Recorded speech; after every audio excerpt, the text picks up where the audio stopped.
Assalamu alaikum bandiraɓe tedduɓe, on calminama e kuuɓal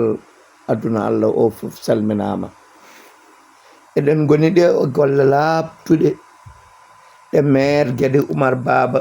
yuɓɓinta e falde nde, wonno fulɓe mbi so sawru fiitiɗo fiino sawru ndu ko fiyannodu tan. Oumar Baba Ba ko darinoɗo e gueɗe ɓamtare ala fof ko gollani ɗo, o arti e hande oɗo jokkude golle e jogade eɓɓoje. No wayno hande no woni alkamis 28 août hitande 2025. hande oɗo eɗen ɗo e attiye, kono no wayno heccanki ko Mboya wonno, golle baɗɗe fayida waɗama toon, kaaƴe pawama toon, kono hanki kadi wonno ko leeraɓe. hande noon tawra ko attiye. addi men attiye ko wadde ɗo dingral fuko koyngel woni stade mo ganduɗa ko stade mo commune o fo rendi o suɓa waɗede ko ɗoyete attiya, kanko woni gollal gadigal.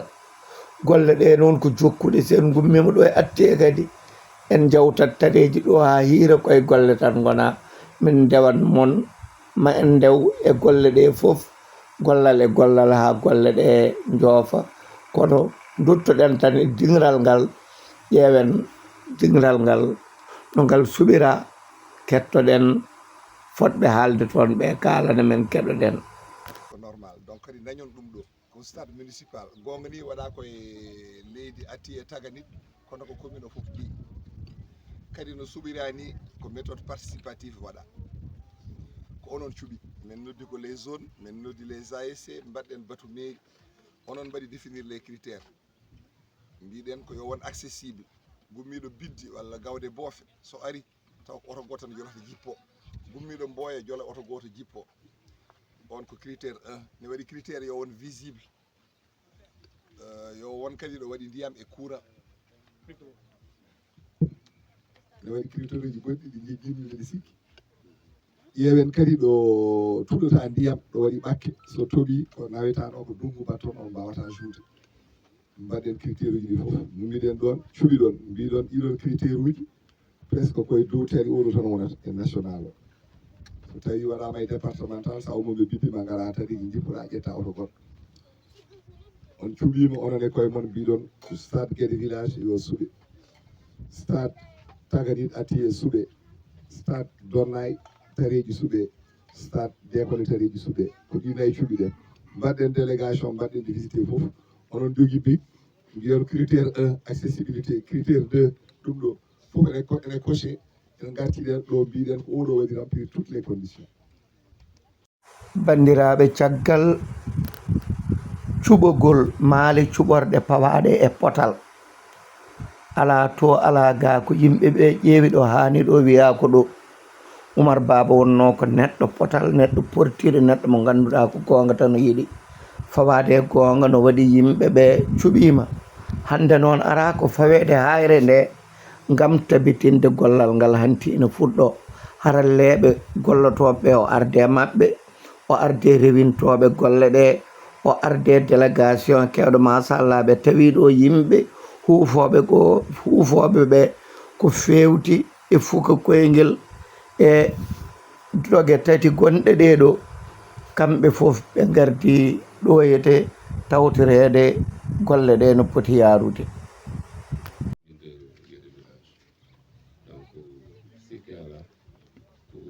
commune Guédé village ko commune du point de vue sport keptinade hen. Ça fait des années commune dans toutes les phases batte ɗoyete nder département o e nder région commune Guédé village ina holli ina waɗe ɗon représenté e ina holli koto holli ɗum noon. so commune Guédé village ina ari ɗo ina mahine stade ɗum haani. donc vraiment monsieur le maire, ɗum ɗo ko hunde men paɗanno, ko hunde nde sukaɓe cohli, hunde sukaɓe kasdin no feewi, c'est un problème au niveau de la commune. Donc actuellement, les zones là sont avec jour, mais je vois sur le terrain vague avec des bâches. Avec des bâches, oui, pour les bâches, supporter les frais d'organisation. Donc avec beaucoup de difficultés. Récemment, il y a un match pour les attentes de bâches du donc nous avons beaucoup de donc tout ça c'est des problèmes. So all stade, Inch'Allah, c'est de là où c'est aussi un mauvais souvenir. Donc vraiment, je vous en remercie. Ici, là, M. Bahali, le président Tariq, on regarde la zone de quel village. Au fil du temps, la population là augmente. La zone s'est éclatée en plusieurs zones. Actuellement, il y avait la zone de quel village. Maintenant, il y a ajouté cette année la zone de Bernay. Donc, on a 3 zones. Donc, dans la zone de Guédé Village, la grande zone, il y a plus de 22 ASC. Là-bas, dans la zone de Guédé Village, il y a 10 ASC. Et dans la zone de Dona, il y a 7 ASC. Donc, ça veut dire que c'est une grande zone. Donc, tout ça c'est la commune de Guédé Village. Donc, au SRG, c'est la stade des zones. Donc, comme Brahim le président, c'est le stade de la commune de Guédé Village. Donc, il est fondé. Parce que nous avons commune de Madonna. En discutant, je remercie une fois de plus M. le maire pour nous avoir associés dans le processus. Donc, je remercie depuis les choix de terrain, depuis les dimensions, juste de la construction et tout ça, on va associer avec échanger avec nos bijoux. Donc, il y a un projecteur, un VCRU, tout ça, c'est une vision. Parce que le football, on va moderniser. Il y a un basket, il y a un handball, il y a des sucres, on a talent, on a un mais on a un basket, on a un handball, ça permet aux jeunes de s'épanouir. Donc voilà. C'est pour les projets aussi.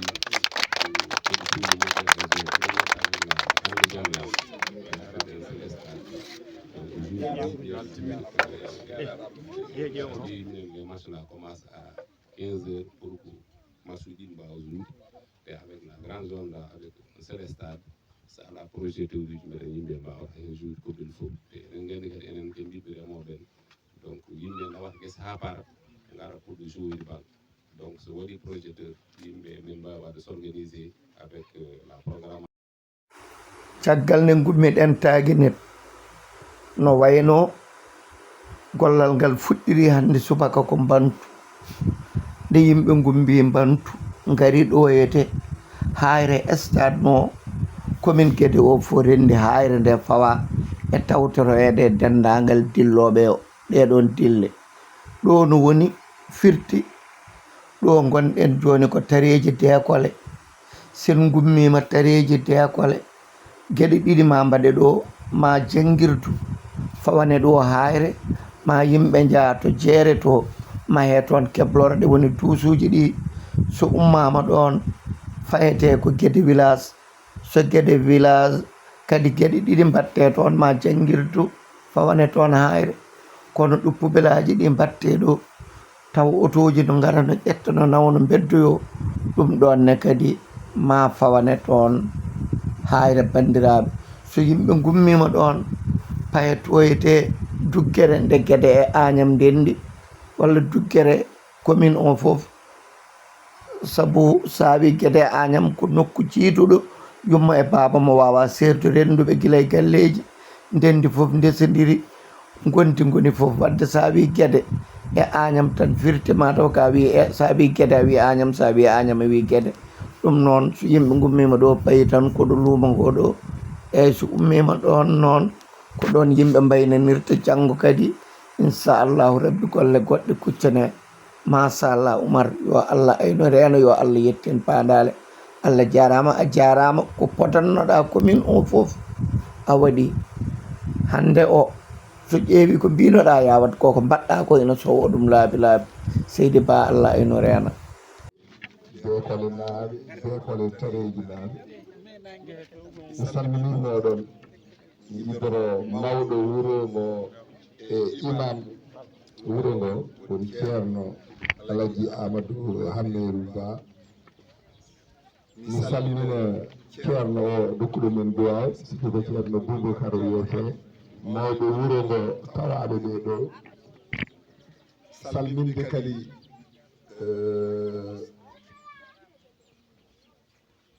haɗanɗeɓe walla haɗanteɓe beekole tareji ceerno moussa ousmane ndombo ba ceerno ousmane ba nden wawi maɓe gatte délégation o mais enen kam ko wonno sababu garal ngal mawɓe hannde ko geɗɗiɗi gueɗal gaddal ngal wonno wuuro ngo no joguino kaas cikkotima foti waɗanede golle ɗe noon gaari hanti koko foti fuɗɗade haade golle ɗe fuɗɗade noon ma maire ara walla équipe municipal o ara ɓe pawa hayre mais hanti wona golle ɗe fuɗɗima ɗum ko hen gueɗal fuɗɗingal ngal ko taron fonnoɗo waɗe to e duggere nde mbeɗa yakori ko toon faya ɗum woni hanki jamma keɓɗen kabaru o kono wonno kabaru ganduɗa ken sabbinoɓe ɗum tan e kala saaha nde are men ken jottorinoɓe ɗum waɗi noon mawɓe jalti e sukaɓeɓe kadi jalti jaafoɗon kadi keewal ngal haade mon taw ɗo yimɓeɓe hewɓe hen jiiwoɓe eɓen jiiɗo colli koko bildini yimɓe en jalluɓeɓe donc ɗum ɗon noon oɗon mbiye bisimilla eyi ha joni koɗo deekole gonɗen caggal nde maire ƴetti konngol mataw yamri pawgol hayre nde firti hayre ma fawe ngam jangguirdu less lesru sukaɓe mo ganduɗa ko kañum woni dadɗuɗi jangde wande fayida ko hunde yiɗade ɗum waɗi wuuro ngo weltima hen no fewi ɗum waɗi bandiraɓe so en gummima ɗo jaten ko toyete duggere tareji nde sen jeeyi to duggere nde noon pawaten hayre fawade toon kadi ko keblorɗe ɗe fewnete toon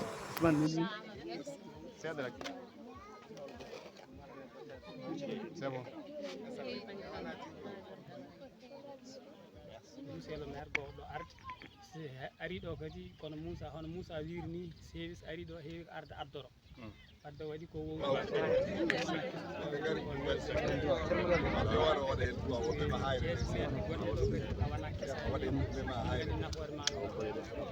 sa yi emin jara ha ɗo ma goɗaɓe no nder wuuro ngo kono yara pittandu ma ni allah neni pittandu ma ni saabu guila gaddanɗa men ɗo pompe hande guila nden lessindema toon minen min cikkat minen ɓuuri hewde ndiyam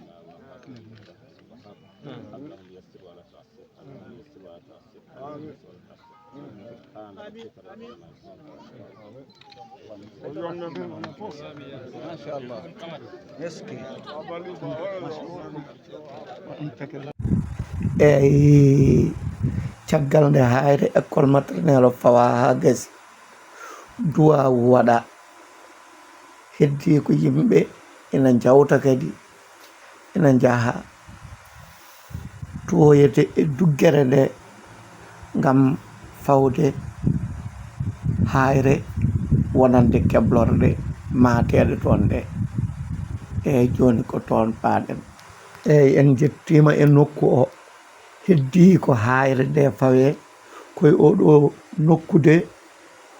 woni ɗo jogori fawede hayre walla hayre tan wiite ngam mahede duusuji ɗi walla mbiyen keblorɗe ɗe mataw tan joni kokkiten konngol yimɓe joguiɓe ɓe ɗowoɓe ɓe no yarirta ni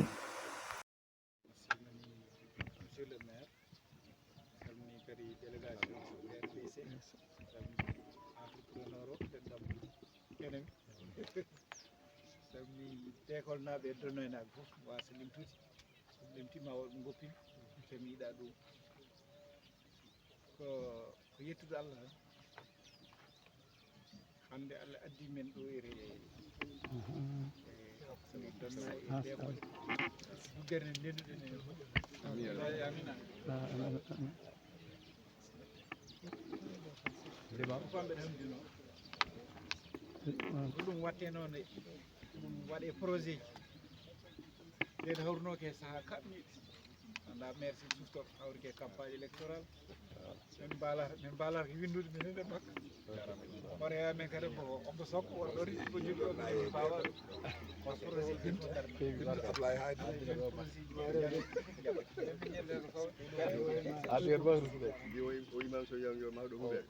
projet waɗɗum financé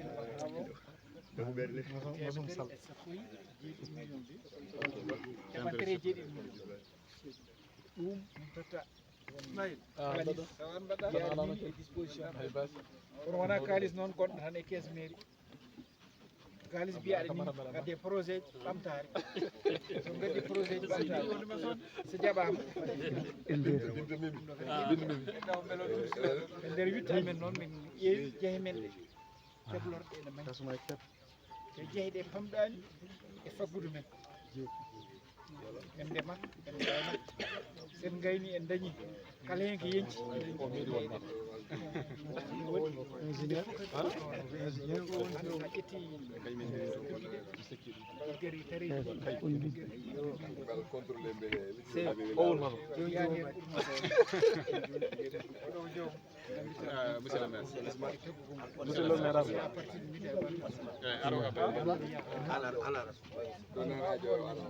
marché joguiɗo avenir e nder niyamen ɗo fuɗɗorde sañi noon kam nden ma waw waɗede kaɓirɗe samin dañi farten on fartenŋe probléme o woni reki ana fawi ar meɗe hen mem hen seeɗa kanko ha Agnam amen ko e Agnam reki li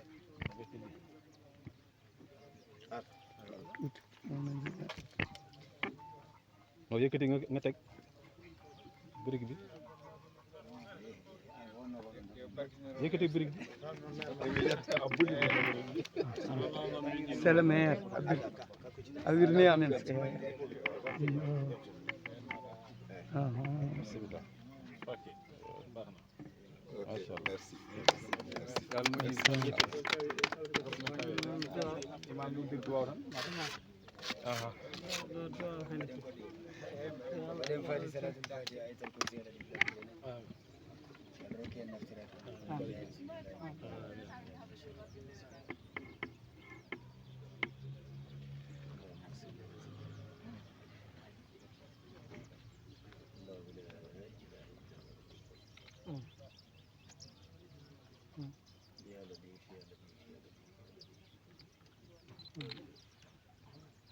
اللهم انت تعلم اننا فاسترها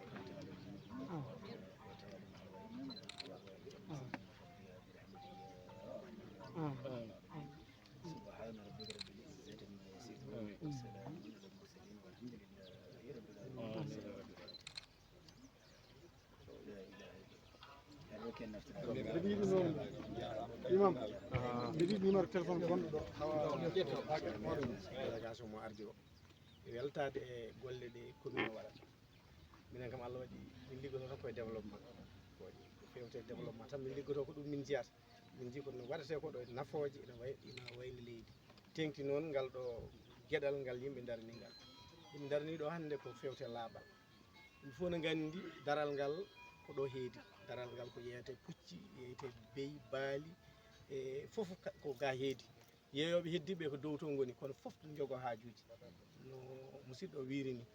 so ɓe dañi haajuji ko ɗum ɗo hono wiyete humtat haajuji ɗi ɓe mbi ɗum ɗo ko nela caliɗo wiyete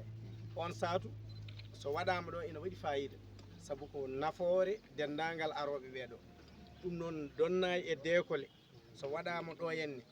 ma naftoro kono guure garoje ɗe ɗo e duggere nde fof ma mbawa naftorade ko hunde fayida nde woni hen Allah jarama noon en jarama vraiment on beltanama no fewi ko anji juun eyyi caggal nde gummiɗen tareji joni noon hanti ko kirndol ngol noon jaaten ko gueɗe ɗum waɗi bandiraɓe teskoɗe tan oɗo ñalawma goto ko woni ko e waɗede ko ɗeɗo gueɗe baɗɗe fayida machallah mataw wayata tan jettoɗen gueɗe e welede Allah. Bandiraɓe tedduɓe, eɗen ɗo e gueɗe Mbulum Sare Hamme Ali Ili Bana, tawa addi en ɗo hande oɗo kikiɗe joɗɗo no puɗal nangue dendinɗo gueɗe naɓe foof e welamma ɓoydeɓe weltanade maire Oumar Baba. ɓe mbi kadi ɓe beltitima e Oumar Baba eɓe Oumar Baba ardi ɓe. ɗum waɗi oɗo kikiɗe ma fawe ɗo hayre janguirdu leslo woni école maternelle o ƴeeyi école maternelle. So ɗum yawti ma waɗe ɗoyete ɗo yuppate mbalitaji taw wuuro ngo no sohluno ɗum no feewi, tawa koye maale ɗe en gandano goɗɗe ko hunde arata wayno kuɓoyel ni yuppe mbalit. So ko ɗo ɗum wonata mbalitaji ne juppe hen otoji no ƴetta no dufoye. ɗum ɗon ko gueɗal no feewi. Oumar Baba Allah jarama jarama mataw ko gueɗenaɓe ɓe tan hanti ƴetta konngol kañumne enne pawa hayre nde e welede Allah. e inde wuuro gueɗe ngo o wi en calmini en juurima hono maire o hono Alhaji maire Oumar Baba Ba e délégation makko Hassan Seydi Sall e adjoint makko mo mbiyeten gonɗo men ɗo maire Hamme Sall e dendagal wondiɓe ɗo ɓe kala. O wi ko gadduɗon ɗo ko weltare. O wi weltare nde o wi ko ɓamtude wuuro gueɗe ngo. o wi nde wonde maire e nder konngol mum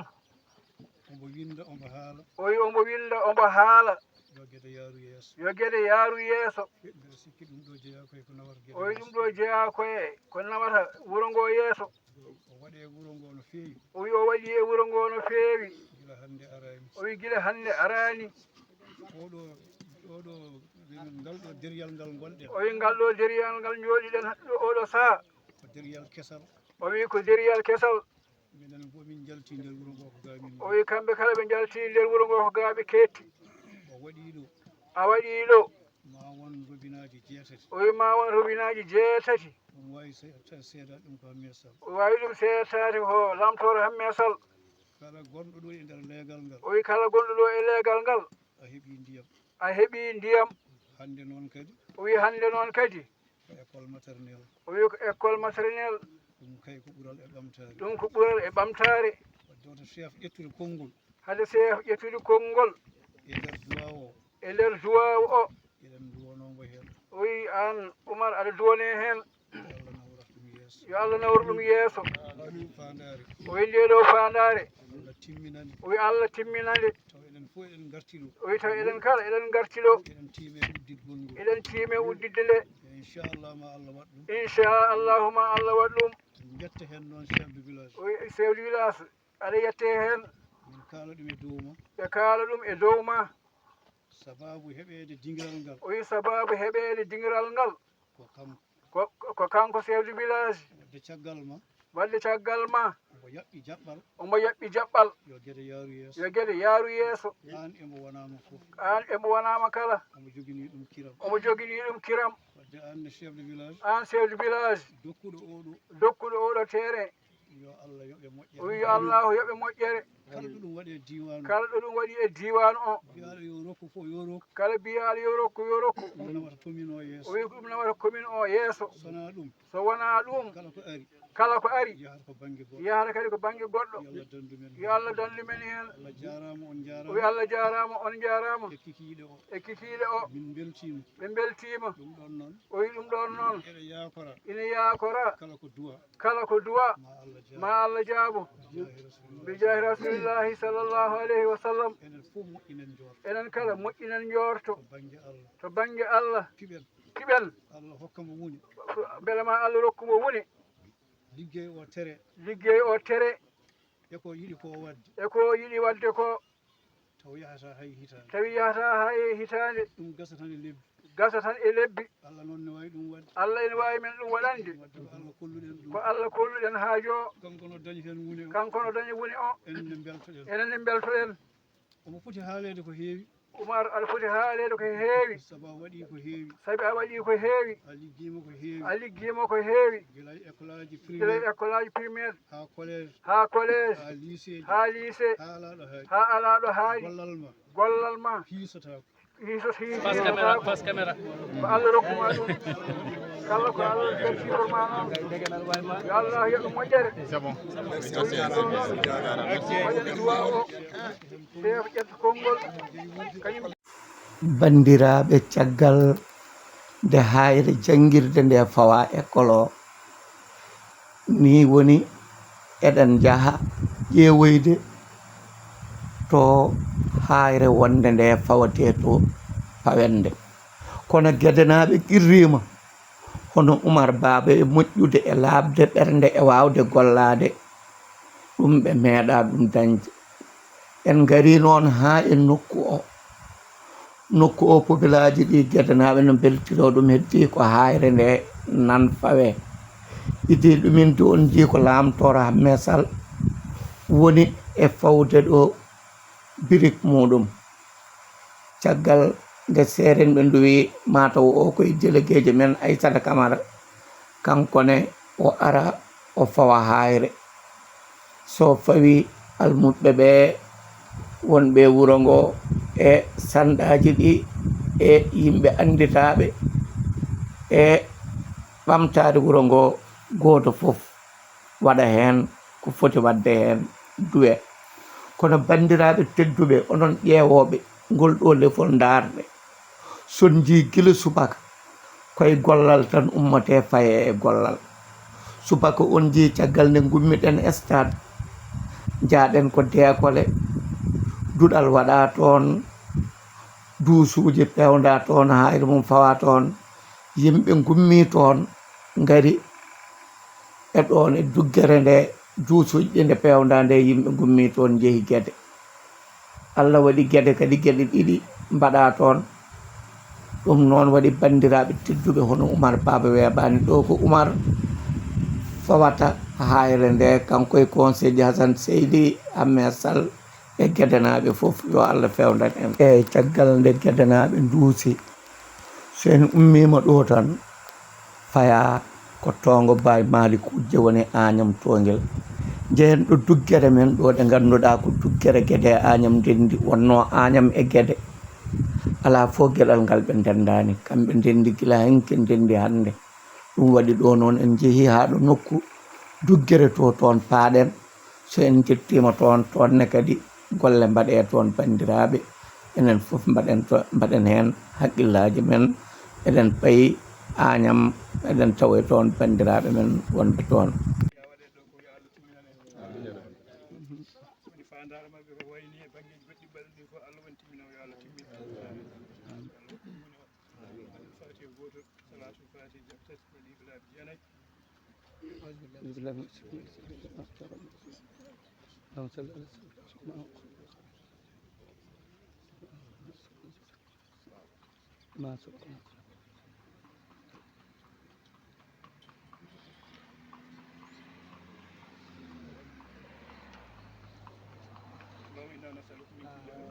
amin yaka yahata wonko gueɗe heewi ko bonni ko caggal bonni kono wona jomum bonni wonko heewi ko bonni wona jomum o bonni ko caggal bonnata sa dañani caggal pewgal noon a fewata kono noon albarka moon albarka kadi gueɗe jeeri albarka ka muule caggal nde kalɗa ko te a haalino ɗum e yeesam a haalinino kam ɗum a waɗi vidéo neldumomi vidéo oɗo dispensaire gueɗe jeeri hoɓɓitama fewnama rakama ma pentiri ma waɗe foof koye konko wino ma waɗe waɗama ko yettude Allah e duwanadema e ñagade Allah moƴƴere joni oɗo nan wiya courant o yo waɗe demande waɗe fewne heddi ko koye juuɗe Allah e juuɗe mum woni amin ñagono moon Allah moƴƴere min jettata min duwa taare wayyo en dépassé ɗum heddi ɗum duwaw yallah timmin projet ji timmina kadi anniyaji mon ɗi timmina kadi manda mono ha tinoɗo timmi kadi Fouta tino timmi gueɗe kadi tinno manda o timmi yallah mbeɗa yinno haalde mais nag ko taw tan jàpp sabu gën jinnom yaade be haali ko ara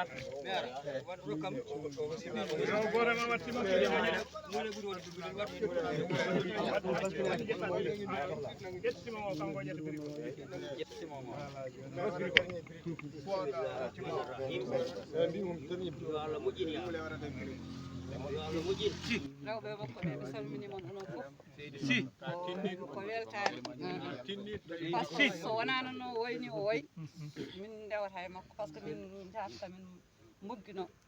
kono hande goto fof no farnori wondude e makko par ce que ko golle makko omon liggo ɓe wondi ɓe nan ballam no liggori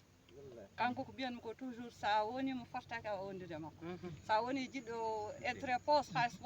politique poste awa wondude e makko koma jiiɗa développement jiiɗa ɓamtare jiiɗa ko yooɗi o ko feewi e jikku joɗɗo ma wondude e makko min de mbeɗe jangge makko ko heewi par ce que mbeɗa andi mbeɗa hersa wadde ko heewi sababu ne wiyede neɗɗo Oumar Baba waɗi ɗi mbeɗa hersa ɗum noon ke makko jiiɓi ɗum ko wona ɗum ko ɗum ɗo foɗete ko yen jokkitirɗumi dow jam kanko ko ɓamtare addi o ari ko liggade ɗum noon mbaɗo ari ko liggade en ballanmo hen ko mi mami wat hen seeɗa politique o firti ko yaadude laamu ne weeli ɗum ɗo ko banque mondial kanko e équipe makko kamɓe daare kono soɓe gondani e laamu en dañata ɗum laamu ngu ne yiɗine ittude Barthélémy Dias ittu ɗum fayto wadde ne neɗɗo wonɗo tolnoto hoto ƴeew intérêt ma an tan ƴeew intérêt général ko nafata ko yimɓe fof minen rewɓe komin gueɗe amin jiiten koye men o wi ko financement 100 millions hande hay soko 1 milliard min fofunomoɓe duttanen par ce que min ƴettinde koto min poti ƴettude min jooɓi nomi poti yoɓ ɗum ɗon fof noon haade min rokkude ko gacce par ce que ko département fof dari aduna fof dari o ñaguini amen hamin teɗi wadde Seydi Ba min ñagontoɓe gudde balɗe wonde cellal an équipe ma ɓeeɗo neɗɗo no wonde yimɓe tawde perguito ɗum ɓeeɗo ɓe gona perguitoɓe goto men fof roddoy so adda waɗa foti ko wadde ɓe mawnikinaki ɓe towani koye on jarama duggere nde noon ko duggere Agname mi salmini o kadi so pari monsieur Thioye nanɗo ɓe yiɗɓe jeeya dariɓe kadi e nder Madiba ɗo e gueɗe jeeyi oho bandiraɓe calmini tawtaɓe ɗum ɗo ɓe fof sikku haala ko tan boom ina yonanno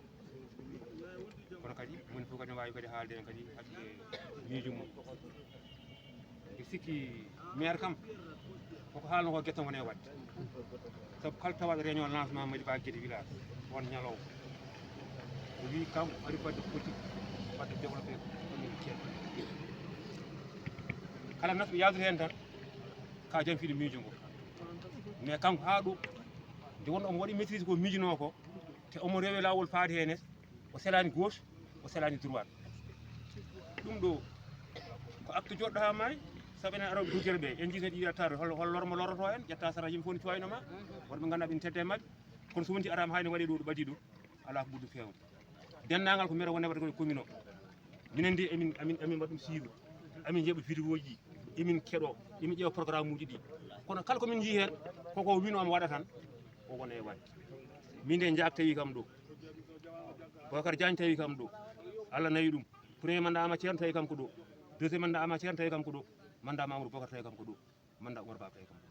ɗo et pourtant min wote mairie min mi wortani Oumar Ba wotanno ko Mamadou Bocar kono ko jimi o wona e wadde ko komi tawɗo ndeket ha joni bonani de kono hay tawde ɗum kadi koye fayidagal jeeya tawde nde mbaɗo ko moƴƴi koye fayida jeeya wona par ce que mbeɗa jaggue muule kam jaggoɗo e muule to ala somi jaggue muule mbi Oumar Sy taw nafoore ɓuuronde koye Oumar Sy tawi ka nafoore nokku o darata kay bandiraɓe ƴeew poɗɗa nanngude koye Oumar Sy politique wona jiidude wona hoddude kono ko nafoore woni hen gueɗe ɗiɗi daña hen ko nafanma walla jiiɗa wonde hen hunde gona Oumar noon ardini eko wonne ko jiidani enen gonne tan ko nden garɗo fof keɓaɗo 10 000 dokkeɗa ɗa mbiya komi joguiɗo ordonnance komi joguiɗo inde komi joguiɗo naggam tan aroke kanko o wi ko wona on zaro waɗata ɗum kala ko Oumar yino waɗa ko yimɓe fof naftorto ko fuɗɗi ko kala ko yimɓe waɗi de Oumar waɗata ko yimɓe fof naftorto te ene nawra men yessa ko mbaɗo ko yimɓe fof naftorto kono ɓeɗen keeɓa ɓe keɓata puccini ƴo ko bamɗi ne jara jawten nden ɗon lowre hen kadi vraiment kam hono laamu Oumar kam batte nafoore kam wona ɓe gondumi ha ɗo ɗo jarte ala mbaɗa foti ko waɗata ko te ko yiɗi ko won kuɗɗina ara ha yeeso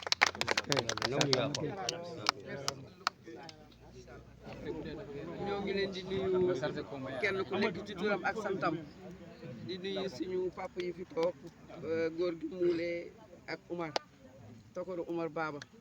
ñoo ngi nuyu monsieur le maire Assane Hamessal bàyyiwuñu kenn Seydou Ba boo nee doo wax lu nit ñi waxoon rek doo am loo wax li ñëpp ko wax rek loolu laa wax ba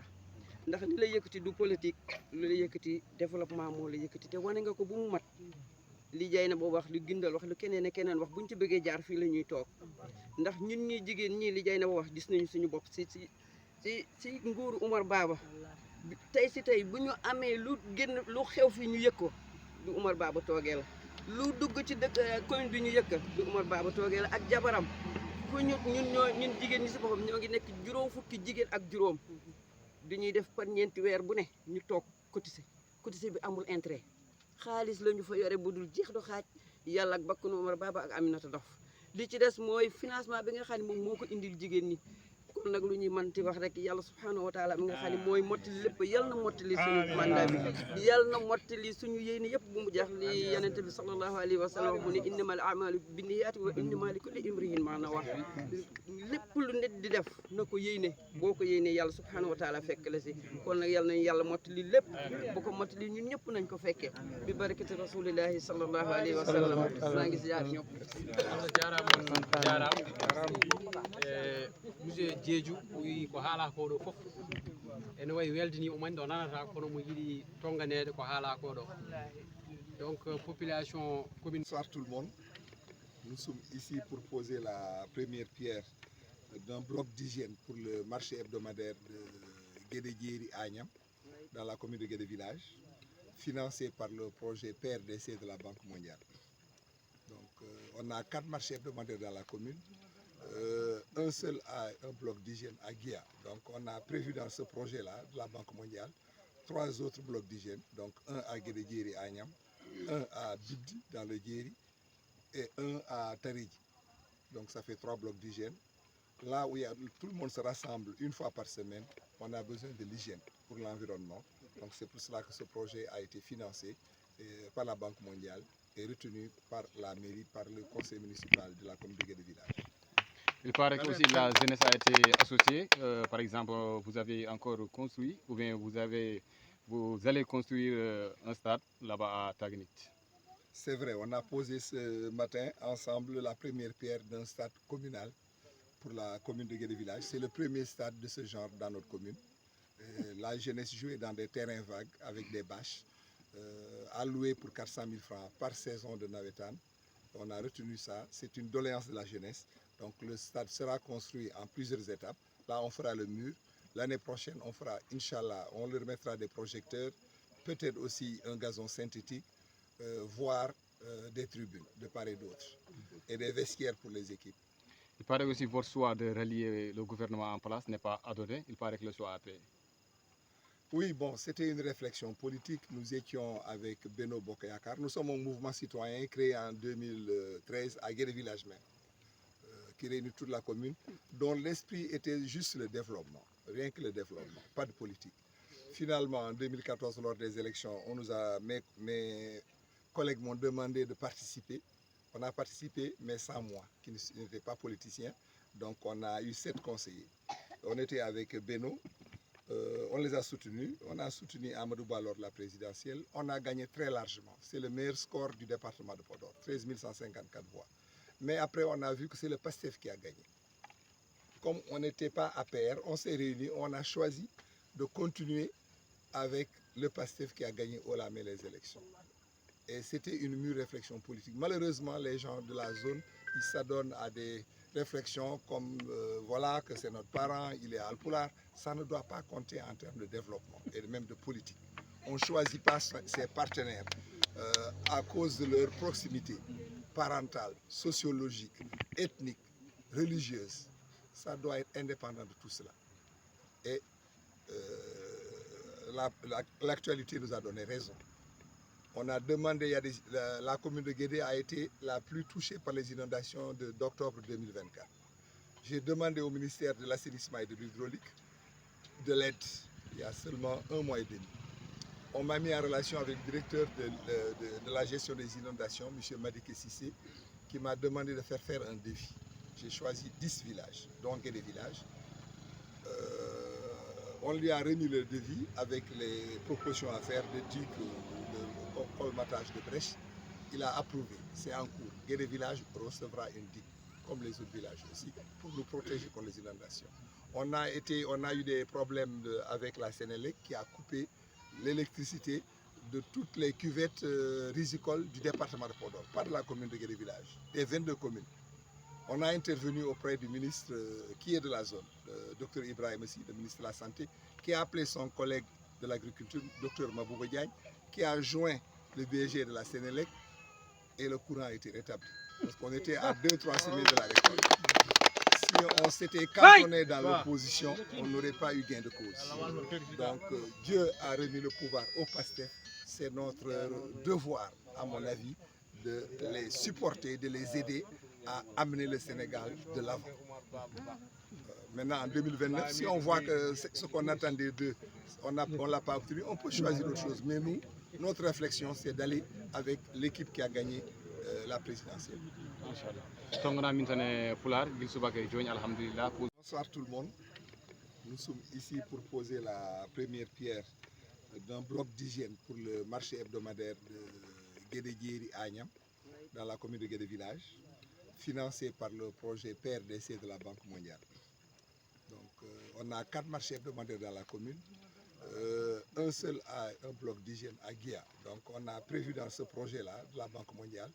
3 autres blocs d'hygiène. Donc un à Guédé-Diéry à Agnam, un à Bidi dans le Diéry et un à Taridji. Donc ça fait 3 blocs d'hygiène.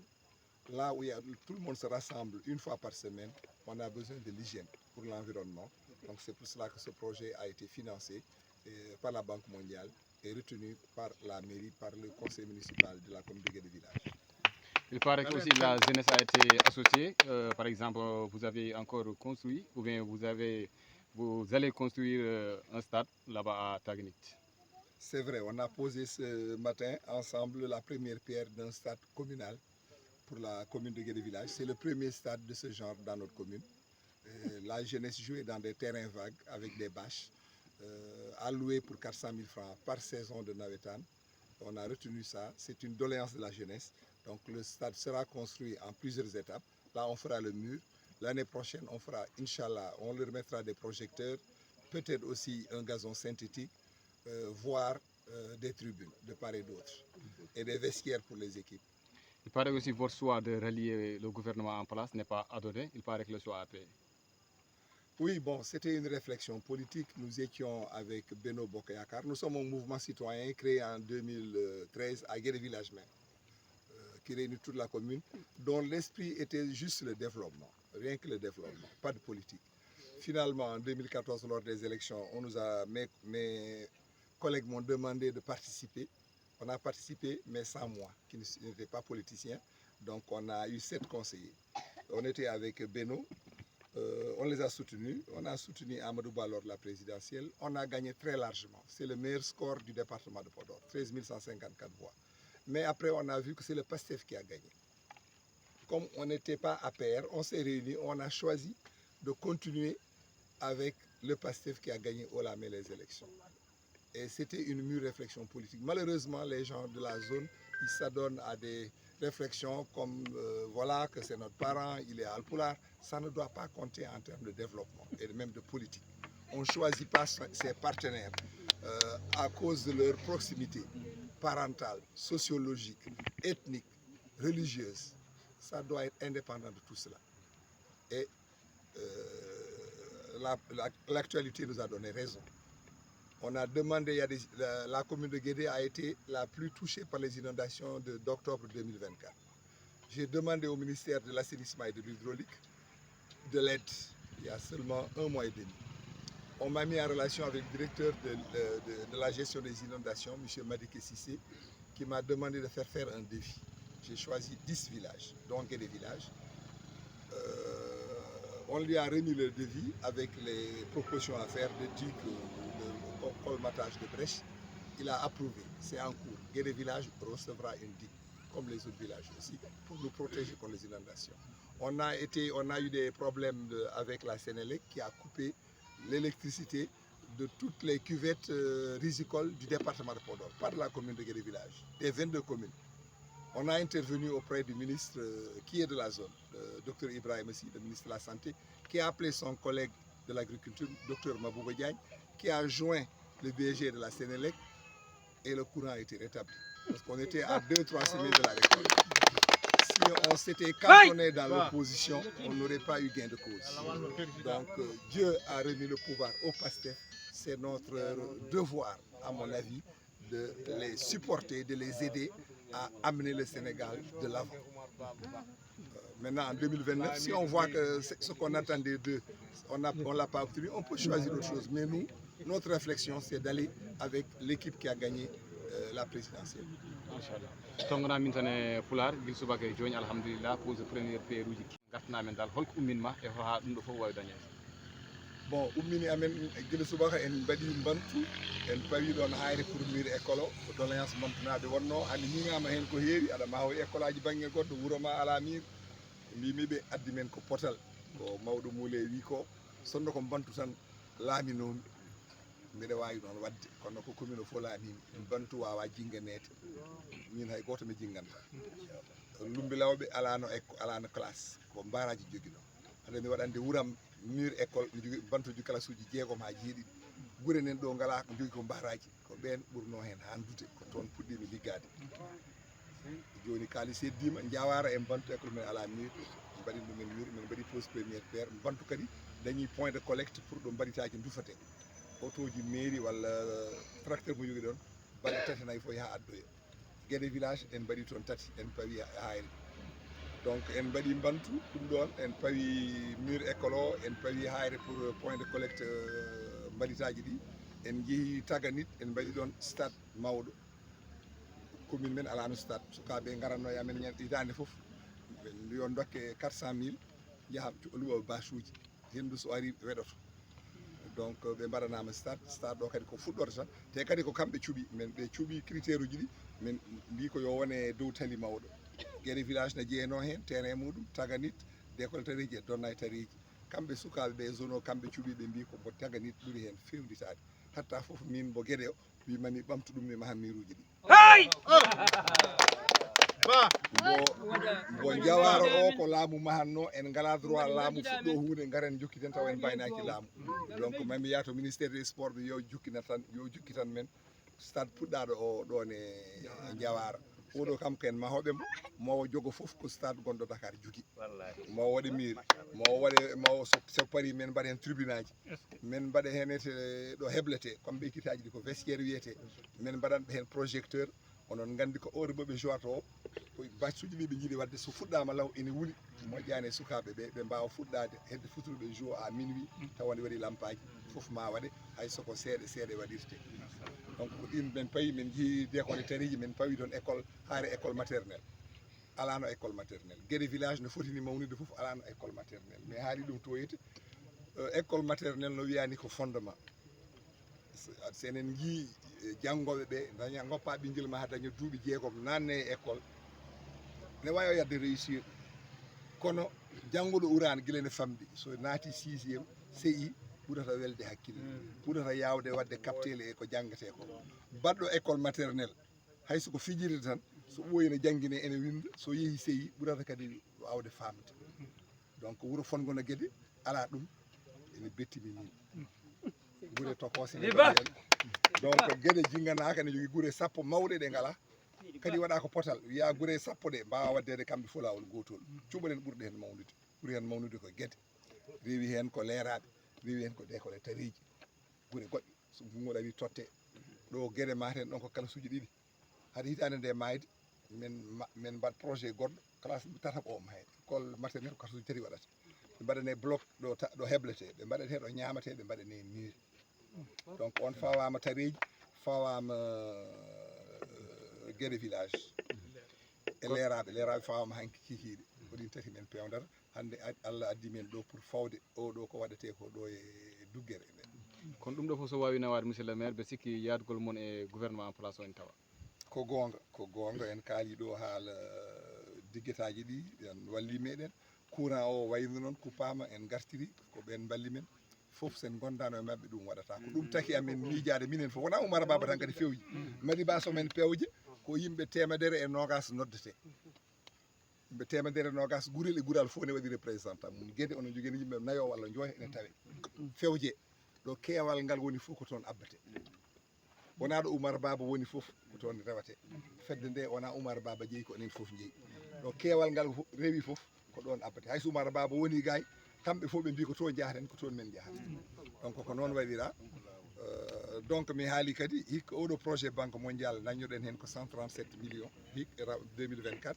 woni no foti ujunnaje nogas e million aji temedere capanɗe jeeɗiɗi temedere e jeeɗiɗi million hikka en dañi ko garatmi ko heccanki ɓe noddi kam ɓe neldi kam lettre mi wino yo ɓeydan men enen ɓuuri commune aji ɗi fof mawnude wona commune aji ɗi fof kadi keeɓi département région de Saint-Louis fof ko commune aji nogas totta donc enen commune men tan ko département men tan ko nogas e ɗiɗi ko région Saint-Louis fof Dagana Ndar e Podor enen en dañi hen o min cikkanno minen fof ko min dañ peut être ko no foti 200 millions no foti temedde millions ɗum min cikkanno min dañgol ɗo bonus so ɓeydama en gummima 137 millions nde lirmi lettre o woni 610 millions 610 millions no foti woni temedde jeegom e sappo millions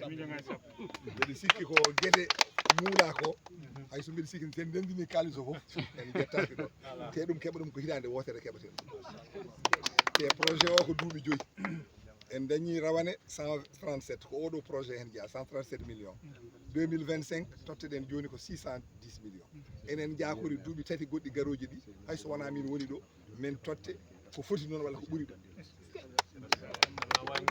donc sen dañi ɗiɗon fof ndiyam kam mbeɗa wawi wiide mi wino hayso ɗum noon arano hay koto wonta ɗum mbiɗema ndiyam ara donc école aji ma mbaɗe ko heewi ma waɗe oɗo kadi jeere nde wona ɗo tan haɗata amen mbaɗa jeere wonde to te kadi ko projet o waɗata ɗum ne waɗe jeere Mboya wano ngo ala luuma waɗama toon ɓe dokki men 60 kiosque capanɗe jeegom no wiyete cantine aji ma wonen gaddadi ɗo hay soko 15 ha nogas ma mbaɗe ɗo Mboya waɗe nogas walla 15 ƴeewen ko heddi ko nawi bidde donna ene jogui déjà e guiya donc ma kiosque uji mbaɗe ɗo donc kalis o koko ɓeydi ɗon kadi wona Oumar Baba tan suɓoto min bittat minen fof min nodda kadi banque mondial sen tottuma waɗantuma ko critère uji ɓe mbi ko il faut yahay wona bioclimatique écologique ko affaire ndiyam ko affaire environnement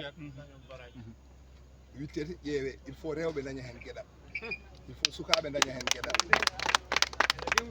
donc il faut tawne moƴƴi e ladde e ko way noon joni minen mamin bittu min nodda mon min nodda chef de village uji ɗi foof conseil municipal o foof imamuji ɗi foof nodde rewɓe ɓe pelle ɗe gara sukaɓe ɓe gara min mbiya ko ɗum ɗo min cuuɗi holko mbiɗon hen goto fof ne wawi ɗum ɗo moƴƴani ɗum ɗo min jaadani hen aɓe mbawi addude hakkilantagal gal minen min jiyano donc fewjete adde joɗɗine ɗo e mairie holle wiye ko ɗum ɗo min mbi kamɓe noon onon kalon ɗon keewini woni fof payen toon sen paari nelden banque mondial woni to jeeju en goni toon kamɓene ɓe soɓe dokkima a wawa wadde hen ko beeleɗa ɓe mbiyat ɓe dokkatma kadi ko mbaɗa mi haali ɗum to gueɗe village min mbaɗino e programme oɗo amen keɓɓito gande safroɓe men ɓe woni wonɓe ka santé poste mbaɗene formation min minen fof min nandude min neldi ɓe mbi kamen ala minen somin tottimon ɗum ɗon on budget jalluɓe men ɗo yete ene mbawi ñamde kalis o so ari mbiya min mbaɗi min mbawa ɗum settade ɗum noon min yiiɗi somin tottima kalis o somin gari min mbiya ko ɗum ɗo mbinoɗa aɗum ɗo daari donc a wawa suɓade an tan taw rewani lawol beele ma wat jikku dial diallo min mbeɗa yaadi hen mbeɗa yaadi hen donc ko nden feere waɗa on dañi ɗo kadi hunde mawde école addama minen min gonno koye yewtude est ce que ne nawe to est ce que ne nawe Donna walla nawe entre Donna e d'école tareji min noddi ministère min mbiya yo min noddu inspecteur gonɗo Podor o wi kanko o wi ko Donna wi école aji ɗiɗi ma ha feewi d'école jogui école ma ha feewi kanko ko gueɗe jeeɗi o suɓino kono gueɗe jeeri waɗata hen kala suuji nayyi par ce que wawa hebbinde kala suuji jeetati waɗa hen kala suuji nayyi keddiɗi o feccede e diwan o min mbimo ala min jeeɓi ko cuɓiɗa ko gueɗe jeeri ene nanni kono min jaɓani usta kala suuji ɗi par ce que laamu ngu yiiɗa kala suuji ɗi uste laamu ngu wiyamen ko yo waɗe dow tali ɗo waɗi courant eɗo waɗi ndiyam wawa yaade jeeri wawa yaade waalo ɓe jiiɗi ko waɗe ɗo yiitini école aji bayɗi noon laamu ma hen ɗum tawa e Sénégal saabu fewde mum saabu yodde mum ko kala suuji jeetati ene waɗi bureau ji waɗi bloc administratif ɗo jangguinoɓe gonata ene waɗi bloc hygiène ene waɗi mur ko étage département fof rokka ko école goto bayɗo ɗo département ji men ko 4 e jeegom e Sénégal ko 4 e jeegom école aji bayɗi noon mahate région Saint-Louis ko département ji tati ko école aji tati nokka Ndar Gandon rokka ɗum koye département Saint-Louis jeeya Dagana Richard Toll rokka ɗum koye département Dagana jeeya Podor juumeɗe Podor nan ɗo ɓuuri men ɓuuri wonde guure mawɗe kono ko gueɗe totta onen totta mbiɗen en gaddu hectare gonɗen e labade ari men ɗo ko ɗo e gueɗe jeeri wonata a ñamne ma jeeye hen Darou Salam ma jeeye hen Boye Jeeri ma jeeye hen Lorti ma jeeye hen ko école bayɗo noon ala ɗo e diwan o ala ɗo e Sénégal taw saabu yodde mum sawo fewde muɗum ko arjigue meɗen donc kadi mbaɗen ha feewa donc mbiɗa sikki mi haali foof o weltare o haali ɗo haala politique o haali ɗo haala maslaha minen pour maslaha jinmi kada wasde maslaha kaala haala gonga o ha leera somi wadde muule min kaali ha gonga o yalti min jafodira gongol so ari taw ko min toñño mi wattata toñande nde sen masli maslaha ñawɗo en kaali tan waɗama neppo diminama gongol so ari mi waɗat même fof erreur o haalde gonga o jangguintomo gongol mbasa wadde nde ɗon feɗade ko noon foti ñawirede hay sene yaafe yo waɗe ha leera ha ande hol toñƴo ko a fotani wadde gongol so ari mbasa ɗum wadde kono sa waɗi maslaha tan guila ɗuminani walla neɗɗo ƴettoto e kalis ɗum ɗo yeti en keeɓi ɗo e affaire no wiyete kadi inondation ji ɗi ilam ɗam de ari nde Bantu abbere maaro natani toon min coodi minen 15 millions min coodi tonnes uji 15 maaro min coodi dilwina heewi min coodi nebam ala ko min coodani sukara rokkiram commissaire wonno ɗo ene wonde hamme Astel e an onon tottira guure joɗɗe dañƴiɗe caɗele ɓuɗon ko dañani caɗele wuram min dañani caɗele hay abbere maaro natani toon ɓeɗa wawno de ko polti mbaɗe won woɓɓe ɗo totta kalis jeeyi dokki hen Bantu ala mo huɓeɗe mum jooni toon ko ganaɓe kuƴoji mumen jooni ko ɓen totta donc il faut neɗɗo yiɗo saɗa liggo aɗa yiɗi ko mbatta ko il faut ndewna ɗum e lawol par ce que a waɗata ɗum pour yimɓeɓe jinma min mi waɗaɗani oɗo politique pour yimɓeɓe gotanami walla yimɓeɓe gonda e yam wonɓe woɓɓe gondani hen pourtant mbeɗa jingana ɗumen e gonduɗo hen donc ko noon poɗɗen liggorade a fondade yimɓeɓe politique ɓenni potal woni ɗo kala kanduɗo hen ko kañum totte o wonda e ma o wasa wondude e ma kono ko gonga tan ɗimininte train express régional mo liggotomi o minen jogui ko ɓuuri hen ko hewde mbeɗa wawno dañde hen kalis hay goto nano foti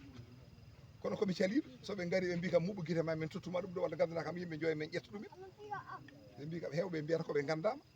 ha yimɓe kaaɓe yam kala yimɓeɓe jiiɗa neɗɗo kalawo gonga BRT o min gañnomi hen marché won jaaɗo toon wi oɗo sono liggodomin mum on mbawa wadde ni ko milliard uji donc ko gonga tan ay joni aɓen nodde amen gandi fof kayitaji walla ɓe mbaɗa huuɗo ɓe nodda kam est ce que aɗa wawi muɓude guite ma mi haalata mi yahata mi nodda yimɓe wiyaɗumen on mbaɗi kono somi namnama audi waɗima mi haal gonga o par ce que ko kalis Sénégal aɗa jogui aɗa ñaama ha karɗa won wonɓe ɗo ene mbaala noon walla ne jogui probléme ko ɓen kande kalis o